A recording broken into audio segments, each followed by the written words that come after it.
In this video, I'll be showing you step by step how to use charge templates inside of TradeLocker. It is super easy to do. So the first thing you need to do is open up your favorite browser, and then from here you'll need to go up to TradeLocker.com, and then from here it should look something like this once you get into your account. Now from here you'll need to see there's this chart page over here, and you can customize it pretty extrudedly. And to do that, you'll simply need to go over here to where you can see the bars over here, where I can choose from bars to candles, hollow candles, and all of these other ones that you can choose from. From here, you can choose, let's say, hollow candles, and as you can see, the hollow candles will appear down here. Now, right to the right of it, you can also add indicators and strategies. And once you click on that, you can either search for a specific script, or you can find all of the scripts by scrolling down here. All of these will be in alphabetically order, so you can just scroll it like so. So let's choose the Bollinger Bandswidth, like so. And as you can see down here, the Bollinger will appear down here. And if you want to save this so you can use it for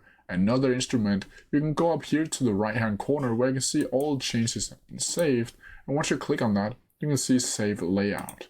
From here, you can also rename it by clicking right here, and then you can call it Bollinger like so and click Save. Now from here, if you want to open up the Bollinger again, you'll simply need to click Open Layout, and then from here you'll be able to see all of your saved layouts down here inside of your account. But that's how you do it. If you have any questions about it, please leave them down in the comment section below, and I'll try my best to answer them as quickly as possible. See ya!